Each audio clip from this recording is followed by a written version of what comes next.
Hi there, I'm N7, and this is my video on the return of the king. In other words, my review of the Xbox One Elite Series 2 Pro awesome, super duper, legit dope, peach emoji kicking controller by Microsoft. Stick around and find out if the Xbox Elite Controller Series 2 lives up to the name and it's a better sequel to the Xbox One Elite Controller Series 1. That was a mouthful, bro. Let me get the technical pieces out of the box of chocolates out of the way, okay? The controller cost a wallet-drawing $180 for one battery and two pieces of stick glued together to bring you closer to becoming a better King of the Hill master in Halo, or destroying your opponents in Gears 5 with some amazing wall bounce action all over the place. Or let's be honest, just making you a better damn camper in the world of Call of Duty. These $180 will grant your gaming cravings one wireless controller, Elite Series 2 over here, a storing and charging case, which if you want to find out more, I invite you to watch my unboxing and first impressions video, which will be on the top right corner or in the description below. It comes with a set of 6 joysticks, 2 standard, 2 classics, 1 long one, and one like a fungus mushroom-ish shape.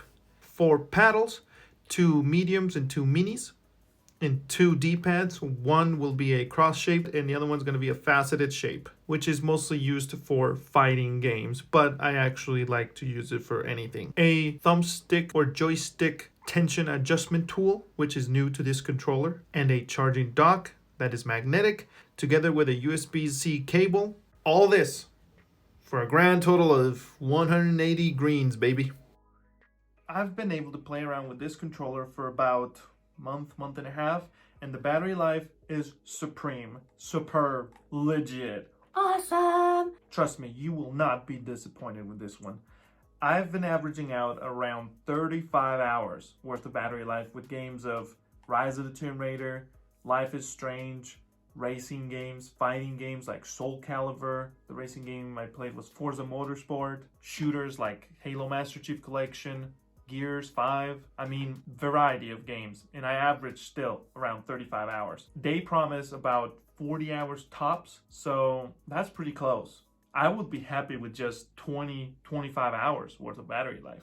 Even 30, I'd be amazed. But 35, I'm mind blown here. So you will not be disappointed. But the one thing I do have to warn you about is the fact that the battery is non-replaceable. Therefore, after the 1-year warranty, you might end up not having supreme battery life. But like I said, for me, 20 to 25 hours, I would be happy with that. Lithium-ion batteries do degrade. Therefore, I calculate within 1.5 to 2 years, since it is not a smartphone, it'll degrade to the point that you will see noticeable drop in battery life. But like I said, being a controller, it might last longer, yet be prepared that you cannot swap batteries.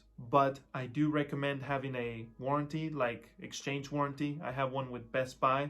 I paid an extra, I can't remember correctly, it was 20-30 bucks. And then when you replace it, you pay another 20-30 bucks, and bada bing bada boom, you get a whole new unit with 1-year warranty from Microsoft. Therefore, there are ways to be able to replace this unit without having to buy a brand new one. But you can always use it with a wire, and that solves the problem. But anyway, you will not be disappointed with the battery life on this puppy. Trust me, it's long.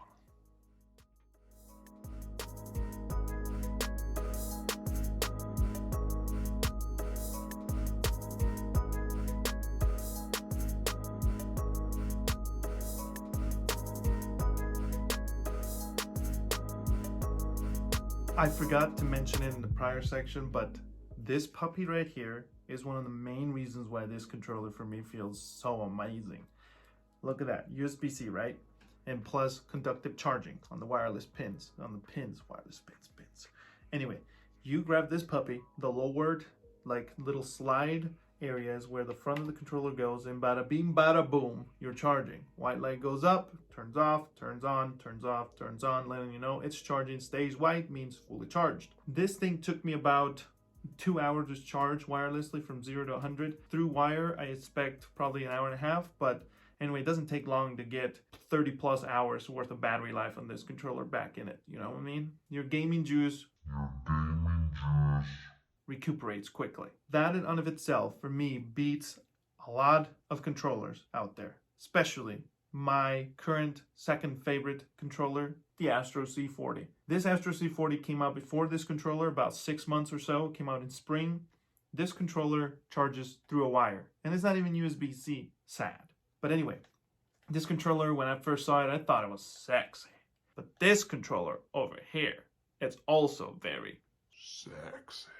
This conductive charging is not a must, but for me, it's a quality of life feature that reminds me of the good old days with compared to my current iPad Pro, the 2018 model. You cannot charge it conductively, or at least I haven't found any charger that does it efficiently since the conductive points are on the back compared to the 9.7 inch and the year after that model, the one before the current iPad Pro 2018. That one, you could charge it conductively on the side, which makes me feel a little sort of like this. It's not necessity, but it's really nice to have. It's definitely a first world problem. We are reaching the end of this review, and if you like it, please don't forget to give the like button a tap, and if you didn't like it, let me know in the comments why.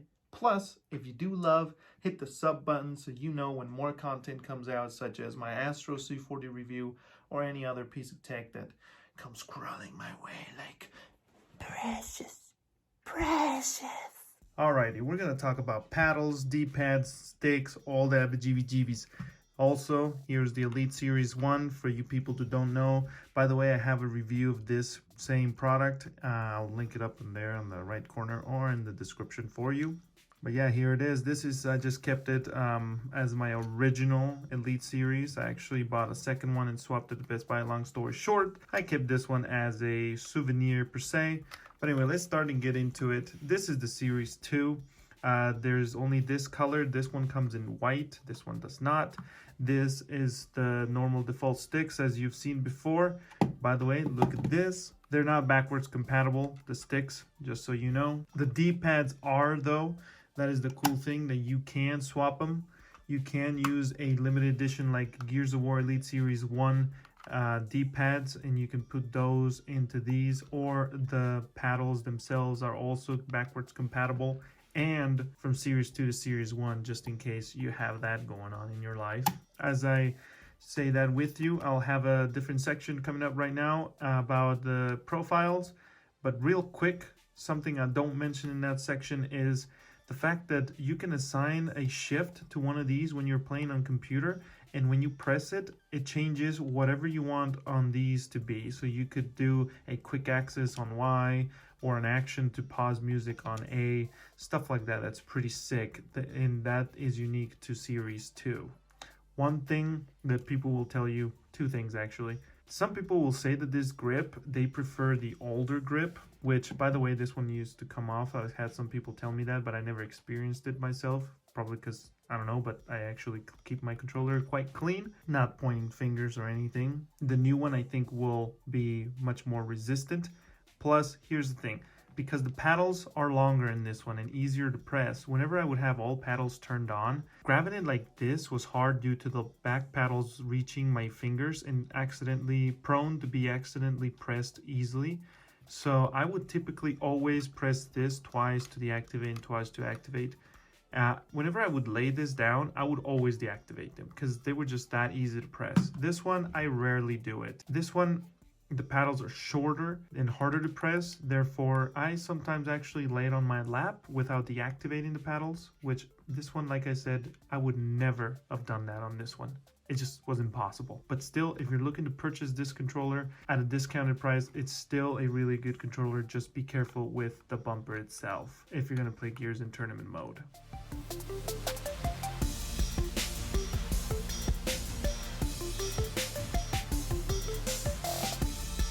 This right here is the Xbox Accessories app. It allows you to customize your controller's name, joystick, software-wise, how they react, plus triggers vibration. It has 4 vibration motors, so you get to choose how much the triggers themselves vibrate, which not a lot of reviews mention this. but people, the fetching triggers vibrate. For me, that's amazing. That's like one of the sole reasons why I own this type of controller. The Astro C40 does not have vibrating triggers. Only the handles do. I don't know why, but for me, I just enjoy it a lot. And I think every controller should have the ability to have vibrating triggers. Covering the software, I won't dive too much into it because I don't actually customize too much. But as you can see, this controller, as I mentioned before, it has different profiles. That's my actual default profile. Then with paddles on activated. Then the actual profile that I use a lot that I made for Gears 5, which I named GOW, which is Gears of War.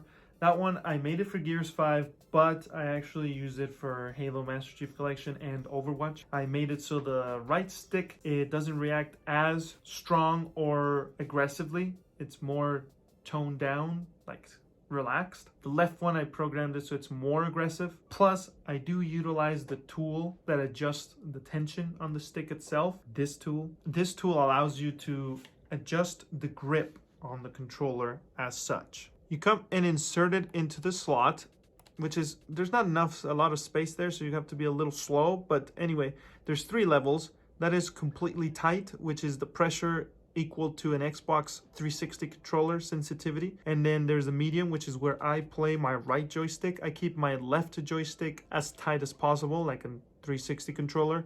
And there's the loosest configuration, which is the softest return rate.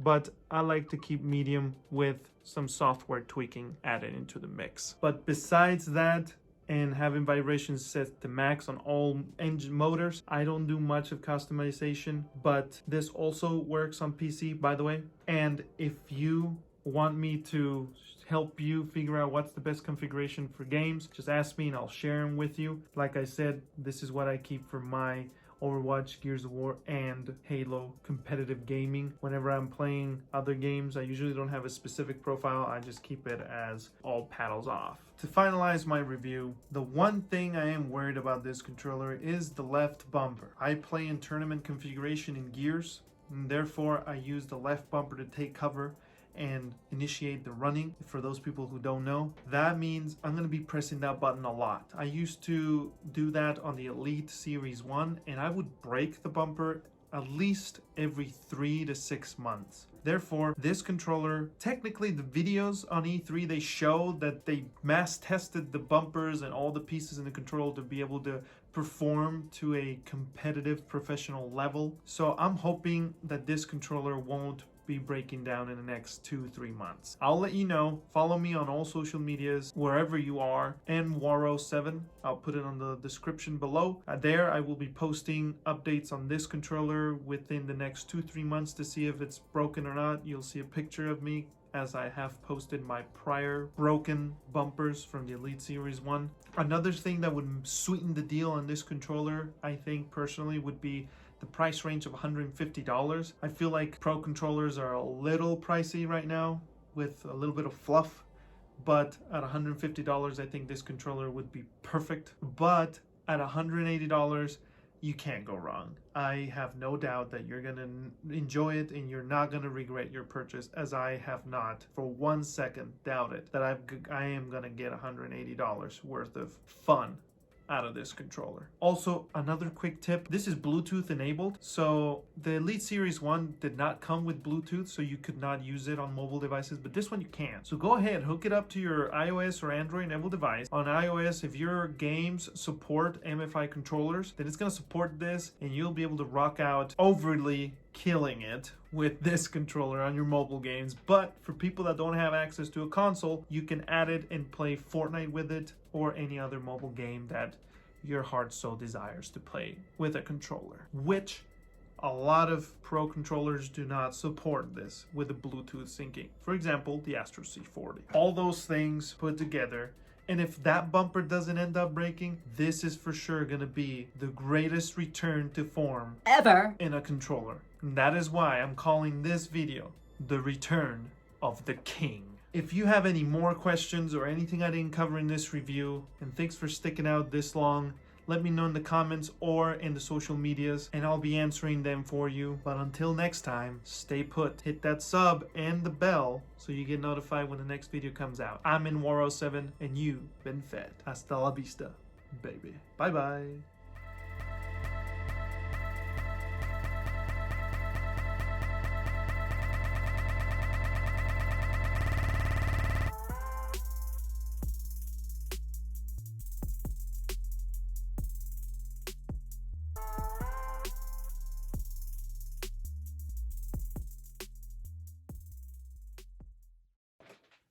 FWPs, man. FWPs.